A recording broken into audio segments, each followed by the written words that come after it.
ልክ እንደ ዲኤንኤ ወሰደውት አለው ስፒሪት ዓለምን የሚመራው መንፈስ ነው። የመንፈሱ ጋር ያዝ ነው።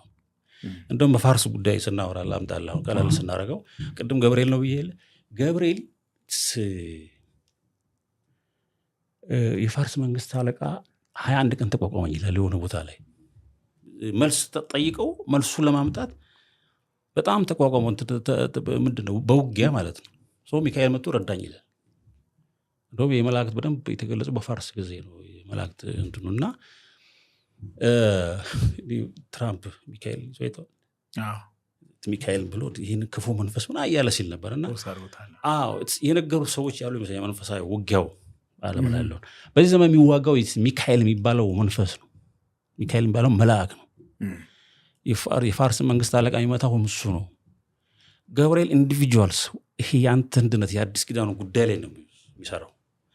ጠቅላላ በዓለም ላይ ያለው እንግዲህ ይመራው ሚካኤል ነው። ሰው ገብርኤል ለአንተ ላይ ያመጣውን መልእክት ያኛው ሲስተም ተቋቋመው እንዳይደርስ አንተ ጋር ሆነቱ አንዳንድ መልሶች መጥተው አንተ ጋር እስኪደርሱ ግን የሚያዘገይ መንፈስ የፋርስ መንፈስ ነው እና ከፋርስ ጋር ነበረች። ባቢሎን ነበሩ፣ ግብጽ ነበሩ።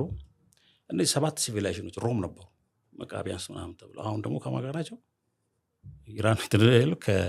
ሁልጊዜ ከቄሳሩ ጋር ይቆያሉ። ኢግሉ ጋር ናቸው። ባቢሎን ቤተ አይሁድ ነው የሚሉት እነሱ።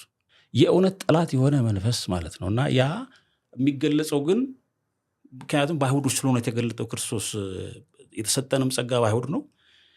ግድያውም እዛው ነው የተከናወነው አለ። ስለዚህ ሁለቱም በዓለም ላይ ተበትኖ ልክ ክርስትና በዓለም ተበትኖ እንደምናየው ገዳዮችም አብሮ ተበትኖ ታያቸዋለህ። በእሴት ማለት ነው።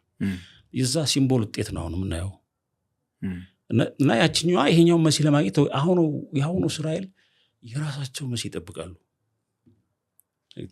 ይመስለኛል። እንደዛ ስለሚሉ አይቻቸዋለሁ። የአሁኑን መንግስት የማይቀበሉ አክራሪ አይሁዶች አሉ። መሲህ ሲመጣ የሚመሰርታት እስራኤል ነች እንጂ ሪሏ ይሄ አይደለም ይላሉ እንደዛ ውስጣቸው። እና ባቢሎን የምትባለው ይህንን የእውቀት ዛፍ የበላች በሔዋን የምትመሰል ሀገርም ሆና የምትታይ ሀሳብ ሆና ከክርስቲያኖች ክርስቶስ ያላቸውን በሙሉ የምትዋጋ ሐምራዊ ቀለም የምትለብስ ከምድር ነገስታት ሁሉ ከሷ ተመሩ ከሷ አይተው እሷን ወደዋት በሷ እየኖሩ እንጂ ያደርጉ በነበረበት ሰዓት ነው ኢየሩሳሌም ስትመጣ ሰው ሁሉ ውስጡ ስትወድቅበት ልክ ክርስቶስ ሲመጣ እንደ ጌታ እኛ እኮ በስምህ ፈውሰን አልነበር እንዴ? በስምህ አስተምረን ነበር እኮ ምናምን ሲያሉ ይጠይቁኛል ይላል። ሰርተ ነገርየው ኮራለሁ በሱ ስለሰራ ስለፈወስክ ሳይሆን ማድረግና መኖር ያለበት ጉዳይ ስላለው ነው። እና ያቺ ነች በልቦናችን በአእምሯችን እየተዋጋች ያለችው እና በሁሉም ነገስታት ላይ ትቀመጣለች፣ በነገድና በቋንቋ በህዝቦች ሁሉ። ከዛ ከነሱ በሚወጣ መመሪያና ደንብ ህግ ነው። እና አንተ ዛሬ ለአንድ ዶሮ ግብር ክፈል አትክፈል፣ በዚህ ጭቅጭቅ በዚህ የማጦስ ነው። የዛ ወርልድ ነው የቤተ አይሁድ ወርልድ ዓለም ነው። የባለፈው 4000 ዓመት እግዚአብሔር የሰራበት ስራው ነው፣ ወይም ራሱ ክርስቶስ ነው፣ ራሱ እግዚአብሔር ነው። እና ያ የነሱ ነው እንደ ሀገር። ግን እነሱ አይደሉም ዝም ብሎ ኔሽኑ አይደለችም ፕሮብሌማችን ነው። ሀሳቡ ኮንሰፕቱ ነው። ከነሱ የበለጠ እውነትን በየቀኑ የሚያሳድዱ በየአጠገባችን አሉ። ሰው መሆንን የሚከለክሉ፣ ሰላም የሚነሱ፣ ነፍስ የሚገሉ ስለ ነፍስ ማለት ምንድነው? ይሄ ምኞትህ እኮ ነው። የምትፈልገው ነገር ለማድረግ ታቅዳለህ። ያንን ያቀድከውን ነገር እንዳታረግ የሚያደርግህ ስርዓት ያ ነፍስ መግደል ነው። ህፃናት ተስፋ ያደረጉትን የሚያሳጣ መንፈስ እንዲህ አድርጌ ጸንሼ አርግዤ ወልጄ ምናምን እንዳትል የሚያደርግህ የማያረጋጋ ጸንሰ መውለድ የማያስችል የሚያስጨነግፍ ስርዓት ነው።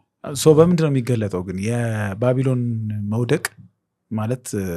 ሰማያዊቷ ኢየሩሳሌም ስትገለጥ መገለጫዎች አንዱ የባቢሎን መውደቅ ነው ብለሃል። ግን መውደቋ በምንድን ነው ግን የሚገለጸው? ቅድም ያልነው ለምሳሌ አሁን እኮ ስለ እስራኤል አወራን፣ ማነው ስለ አሜሪካ አወራን አይደለ?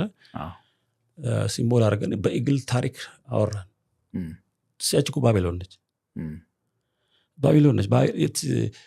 ፍጹም በእውነትና በጽድቅ አይደለም እዚህ የተደረሰው። አሜሪካ ይሄን አይነት ሲቪላይዜሽን ለመገንባት ምን ያህል ኔቲቭ አሜሪካ ሞተዋል። ኢየሱስ በሚል መርከብ ስንት ባሮች ከአፍሪካ ተሽጠዋል።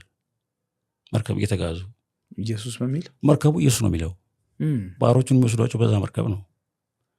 ሪሊ በዓለም ላይ ክርስቶስ የሚባለው ቢሲ ነበር አለ የሚባለው ቢሲ የሚለውን ኢቨን ከስም ሁሉ እኮ ማውጣት ተፈልጓል።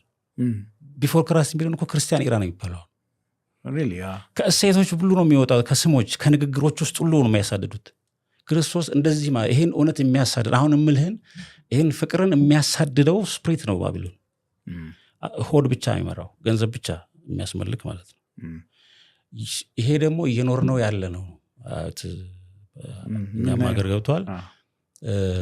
ንስር በንስር ተናግናል፣ በአውሬ ይነገራል፣ በዳንኤል እንዳለው በብዙ ምሳሌዎች ይነገራል። መጨረሻ ላይ የሚጥለው ንስሩን አንበሳው ነው እንዳልኩ። አንድ እውነት ስልክ ውስጥ ሲገባ እና መጀመሪያ የሰማው አለ ስለ ክርስቶስ የሚሆን የሰማው አለ። እውነተኛው ሲመጣ ያኛው ይወድቃል። ውድቀቱ የሚጀምረው ከአንተ ውስጥ ነው። እዛ ጋር የሆነ ሰው እንዲወድቃል የምትፈልገው እኔ እንደውም ይገርምሃል፣ መጽሐፍ ይጻፍ በፍቅር መንፈስ ነው መጽሐፍ ያለበት። የሚቃወመኝም ሰው አግኝቶ ቢያነበው የሰደብኩት አልጽፍማ። አሁን እስራኤል ከኔሹ ጋር ጥር የለኝም ከሀሳቡ ጋር ነው። የሚገርሙ ክርስቲያኖች አሉ፣ አይሁዶች የጻፉልኝም እኮ አይሁዶች ናቸው። መጽሐፍ ቅዱስ አይሁዶች ናቸው ሐዋርያቱም።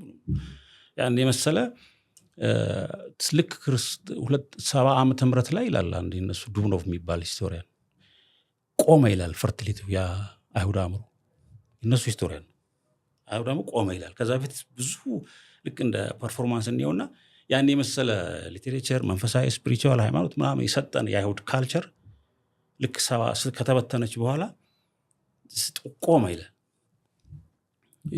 ያ ስጦታቸው እንደ ኔሽን ጠፋ።